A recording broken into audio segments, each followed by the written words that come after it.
Panitia itu adalah wakil sahibul kurban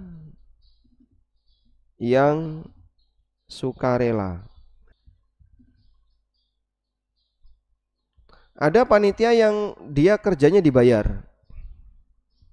Ada yang dari awal akadnya dibayar. Kalau seperti ini berarti dia panitia komersil.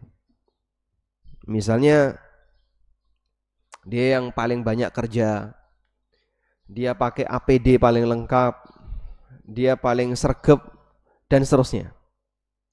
Sehingga kita bayar orang seperti ini dengan nilai tertentu. Boleh atau tidak ini? Boleh, tapi dengan uang ya. Bayarnya dengan uang. Saya buat ringkas saja. Bayarnya harus dengan uang. Tidak boleh dengan hasil dari kurban.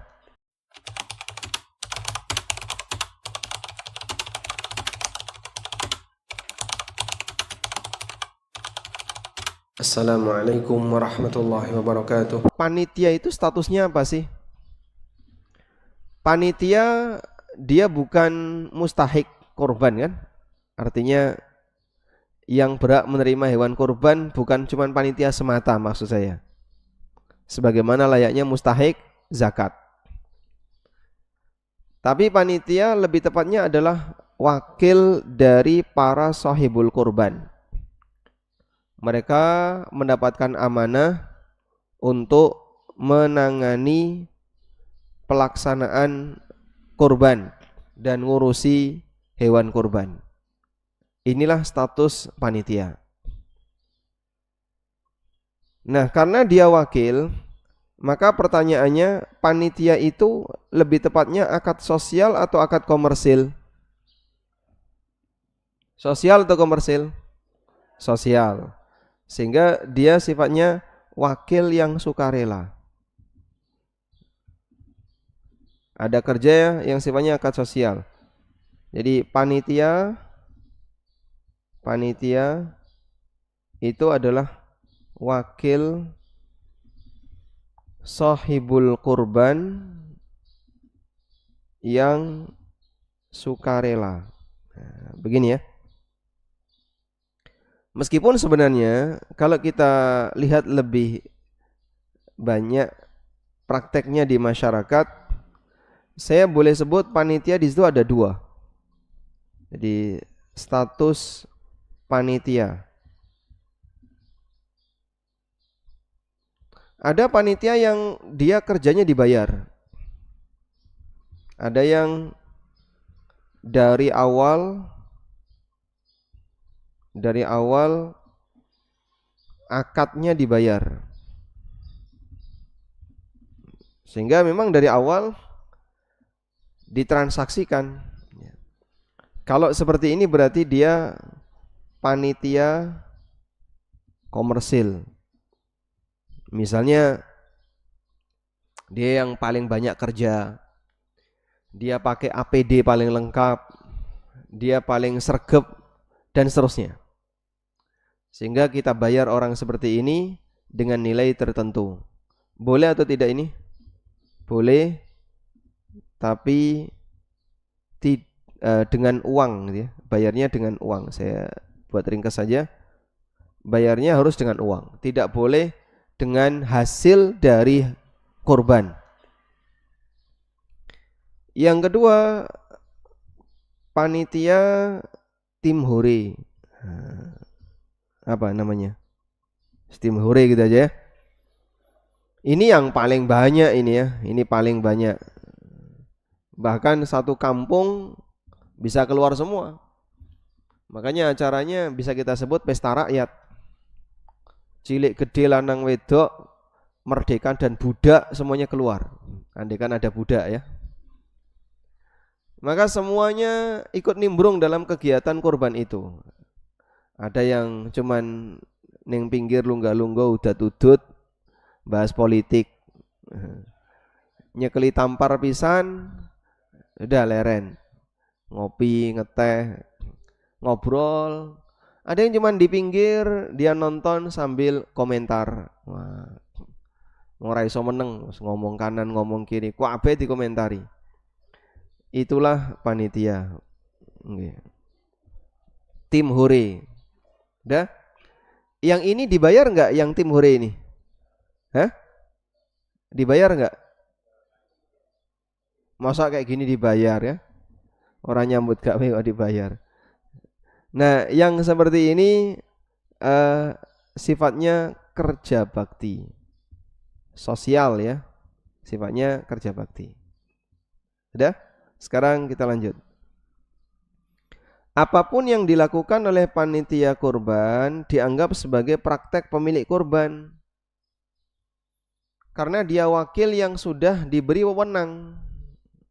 Wakil yang sudah diberi wewenang.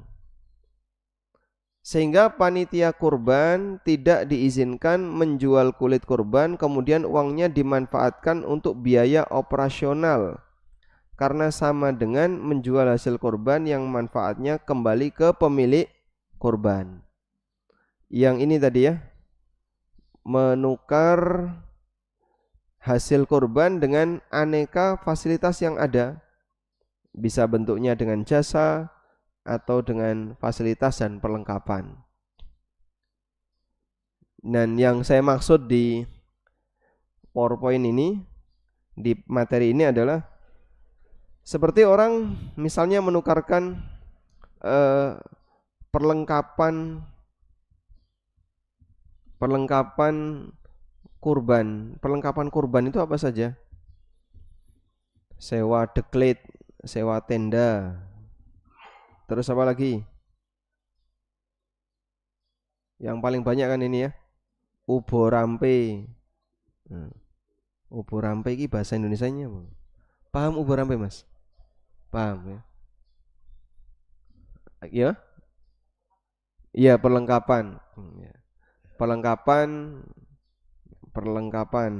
Ya, bisa termasuk konsumsi juga ubo rampe ya. Ada banyak sekali yang dibutuhkan dalam satu kegiatan itu. Nah, ini tidak boleh biayanya diambilkan dari hasil jual kulit atau kepala. Karena nanti jadinya seperti ini tadi. Hasil kurban ditransaksikan dengan sesuatu yang uangnya kembali ke manfaatnya kembali ke sahibul kurban, termasuk diantaranya dengan fasilitas dan perlengkapan. Nah, panitia punya amanah untuk jaga jangan sampai terjadi seperti itu, agar jangan terjadi jual beli hasil kurban dengan sesuatu yang kembali kepada manfaatnya kembali kepada sahibul kurban. Baik, insya Allah bisa dipahami. Nah sekarang tim hore ini kita akan fokus di tim hore, panitia tim hore.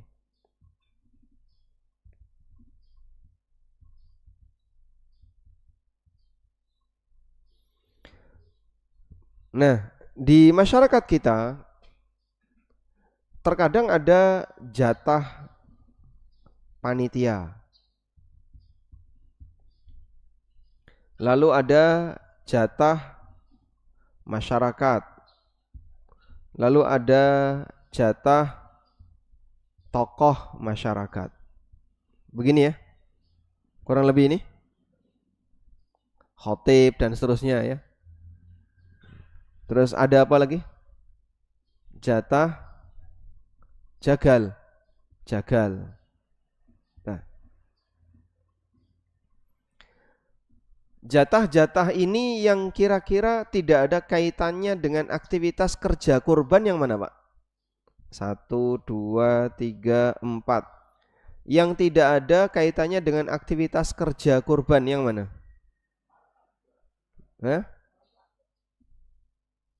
Tidak ada kaitannya dengan kerja saat kurban.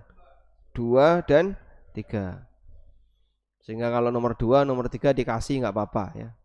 Misalnya khotib marhamah yang tinggal di kerajaan kalau dikirimi nggih mboten napa-napa nggih. Walaupun dia bukan penduduk Candi Gebang nggih. Kok diguyu kenapa? Hah? Kode ini kode. Tapi ra tau mampir ki?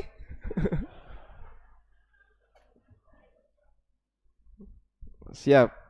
Jadi seperti ini insya Allah tidak ada masalah dari sisi syar'i, sebab nggak ada hubungannya dengan kerja korban. Nah sekarang yang jadi pertanyaan dua ini, jatah panitia dan jatah jagal. Boleh nggak jatah panitia dan jatah jagal? Jatah panitia dan jatah jagal ada dua kemungkinan. Jatah panitia dan jagal. Jika di situ ada dua kemungkinan. Kemungkinan yang pertama sebagai hadiah. Jatah itu sebagai hadiah. Kemungkinan yang kedua, jatah itu sebagai upah. Apa perbedaan yang paling mendasar hadiah dan upah? Kalau hadiah sifatnya apa? Sukarela. Sukarela nggih. Dikai ya ditampa, ra dikai ya ra ngresula. Itu hadiah, nggih toh? Dikai ditampa, kalau dikasih diterima, kalau nggak dikasih nesu. Itu bukan hadiah yang kayak gitu. Hadiah kan nggak wajib, sifatnya sukarela. Seharusnya hadiah itu berarti karakternya kan dikasih, diterima, gitu kan? Alhamdulillah. Tidak dikasih, gimana? Tidak gersulo. Gersulo itu bahasa Indonesianya apa, Mas? Grundel, tidak grundel. Nah, tidak grundel. Begini ya, karena sifatnya sukarela. Baik, kalau komitmen ini dijaga, bahwa tidak dikasih gak grundel, komitmen ini dijaga, sah sebagai hadiah. Asal posisi panitia ketika nggak dikasih, dia nggak grundel. Sebab kalau dia dikasih grundel, maka itu lebih dekat ke upah. Nah, kalau yang kedua kan upah ya, sebagai upah. Untuk upah berarti dia sifatnya wajib. Nah, aku wis nyambut gawe kok ora dikei. Sehingga dia berhak nuntut. Berhak nuntut. Nuntut itu bisa nuntut lahir. Nuntut lahir. Nah, nuntut lahir berarti minta. Dan nuntut batin, nah, ini grundel nanti ya. Ya grundel itu kan karena dia nuntut. Kenapa kok saya nggak dikasih? Saya sudah kerja. Kenapa saya nggak dijatah? Apabila dia dalam kondisi itu kemudian gerenengan yang buri sampai panas dan seterusnya, berarti itu lebih bersifat upah. Nah sekarang secara jujur tanyakan ke panitia. Ini kan semua panitia ya? Ini ada yang terdaftar bukan panitia? Panitia semua. Kalau sekiranya panitia itu nggak dikasih, kira-kira gimana? Jujur saja. Hah? Enggak apa-apa Pak Ustadz. Biasa kok kita panitia itu ikhlas lillahi ta'ala. Enggak ada maksud apapun dan tendensi apapun. Maksud kita murni untuk pahala. Masya Allah. Itu ada di negeri Konoha. Di sini wonten? Wonten, alhamdulillah.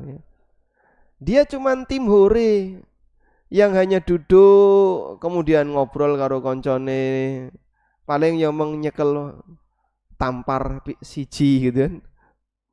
pada waktu dia megangi sapi, atau mungkin megang pisau cuman sekali. Sisanya kan ngudut, ngeteh, ngopi, arem-arem. Dia nggak banyak bekerja. Terus dikasih jatah. Akhirnya karena seperti ini Pak, kebiasaan yang ada di masyarakat kita, yang tadi ada jatah 1 sampai 4 tadi ya. Ini yang terjadi kan ada misalnya satu keluarga. Bapaknya jadi panitia, istrinya ya melu jadi panitia. Anak mbarep nomor loro, anak nomor telu guys gede-gede melu panitia kabeh. Ya. Maka satu rumah dapat 5 jatah panitia. Bapaknya ketua RW dapat lagi. Istrinya ketua PKK dapat lagi. Anak pertama ketua pemuda dapat lagi. Walu di satu keluarga iso nggagai lebih banyak daripada sahibul korban.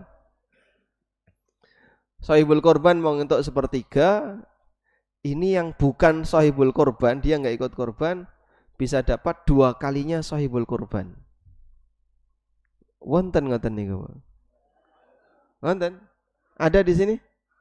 Masya Allah. Kon tobat oh kayak gini.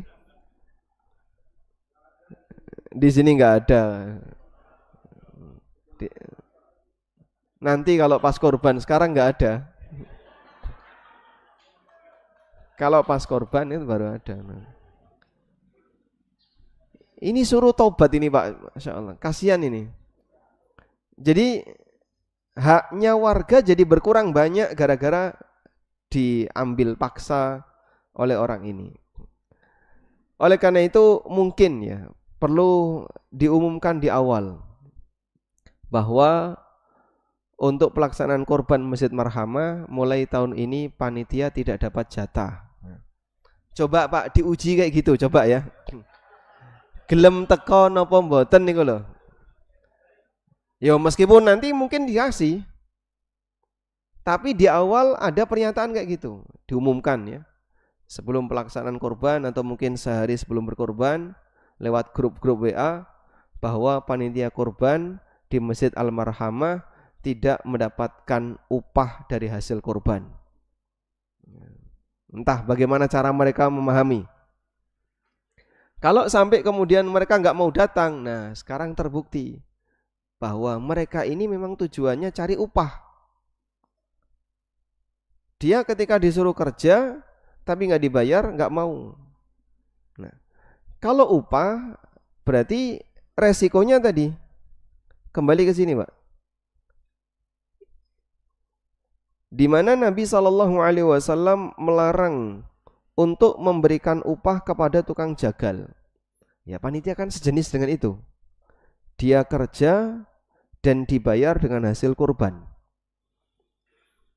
Dan itu sama dengan menjual hasil kurban yang manfaatnya kembali kepada sahibul kurban. Kalau kayak gini caranya bisa membahayakan keabsahan dari kurban itu sendiri. Ya kita yang kasihan sahibul kurban. Ya.